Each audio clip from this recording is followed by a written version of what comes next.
Captain Vijayakanth ஒரு நகைச்சுவை உணர்வு அதிகமாக கொண்டிருந்தவர். அவருடைய படப்பிடிப்பில் பெரும்பாலும் நகைச்சுவையோடு இருப்பார். எல்லோருடனும் அரட்டை அடித்துக் கொண்டிருப்பார். அந்த அளவுக்கு அவருக்கு நகைச்சுவை உணர்வு அதிகம்.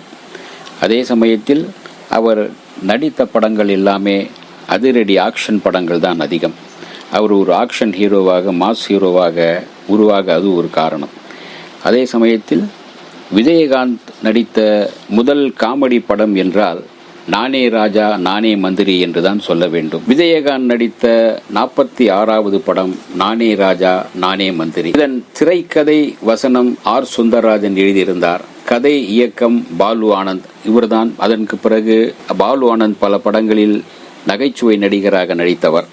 தயாரிப்பு தூயவன், இசை இளையராஜா, பாடல்கள் வாலி, கங்கை அமரன், மு மேத்தா, ஒளிப்பதிவு ராஜராஜன், எடிட்டிங் ஆர் விட்டல், நடனம் ஷேஷு, சண்டை காட்சிகள் ஹயா. திரைக்கு முன்னால் தோன்றியவர்கள் கேப்டன் விஜயகாந்த், ராதிகா, ஜீவிதா, கவுண்டமணி, செந்தில் மற்றும் பலர். ஒரு கிராமத்தின் ஜமீன்தாராக இருக்கும் ரங்கமணி படிப்பறிவில்லாத முரட்டுத்தனமான இளைஞன். ரங்கமணி பேசுகிற எல்லாவற்றுக்கும் ஆமாம் சாமி போட்டுக் கொண்டிருக்கின்றார்கள் ஜால்ரா கூட்டம். இதனால் ரங்கமணி தான் செய்கின்ற எல்லாமே சரி என்று நினைத்து கொண்டு தான் தோன்றித்தனமாக செயல்படுவான்.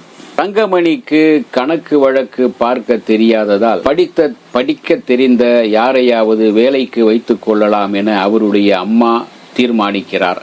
அதற்கு முன் ரங்கமணி முந்திக் கொண்டு பத்திரிகையில் விளம்பரம் செய்து வேலைக்கு ஆட்கள் எடுக்கிறார். படித்த பெண்ணான பாக்கியலட்சுமி வேலைக்கு வந்து சேர்கிறார். பண்ணையின் கணக்கு வழக்குகளை நிர்வாகம் செய்கிற பாக்கியலட்சுமி நாளடைவில் ரங்கமணியை காதலிக்க துவங்குகிறாள். தன் காதலை ரங்கமணியிடம் வெளிப்படுத்த நினைக்கும் நேரத்தில் ரங்கமணியின் முறை பெண்ணான சாவித்திரி வந்து சேர்கிறாள். இறுதியில் முறை பெண்ணை ரங்கமணியுடன் சேர்த்து வைப்பதற்காக தன் காதலை தியாகம் செய்கிறாள் பாக்கியலட்சுமி.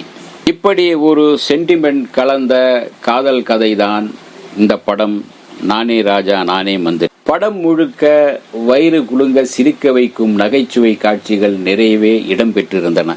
இதிலும் கவுண்டமணி, செந்தில் தோன்றுகின்ற அந்த காட்சிகளும் வயிறை புண்ணாக்கிவிடும் அந்த அளவுக்கு நகைச்சுவை நிரம்பியவை. தாடி மீசையுடன் வேஷம் போட்டு சுற்றும் கவுண்டமணியை அவருடைய பாணியிலே கலாய்த்து காமெடி செய்து விஜயகாந்த் கலக்குகிறார். ரங்கமணியாக நடிக்கும் விஜயகாந்த் ஆக்ஷன் ஹீரோ என்கின்ற பதத்தில் இருந்து முற்றிலும் மாறுபட்டு நகைச்சுவை காட்சிகளில் தூள் கிளப்பி இருக்கின்றார் இந்த படத்தில். பட்டதாரிகளை வேலைக்கு கூப்பிட்டு இன்டர்வியூ செய்யும் காட்சிகளாகட்டும், தன்னிடம் வேலை கேட்டு வரும் பக்கத்து ஊருக்காரன் உங்களை மாதிரி நல்லவங்க யாருமே இல்லைங்க என்று எதேச்சையாக சொல்ல போக அதையே தொடர்ந்து செய்ய சொல்லி அவனை ஓட ஓட விரட்டுவதும் செம சூப்பர் காமெடி.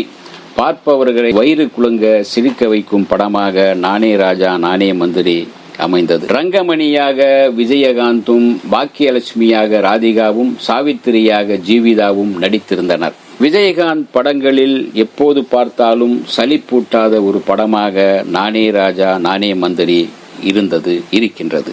இந்த வீடியோ உங்களுக்கு பிடிச்சிருந்தா லைக் பண்ணுங்க, ஷேர் பண்ணுங்க, கமெண்ட் பண்ணுங்க, சப்ஸ்கிரைப் பண்ணுங்க, மறக்காம பெல் ஐகானை கிளிக் பண்ணுங்க.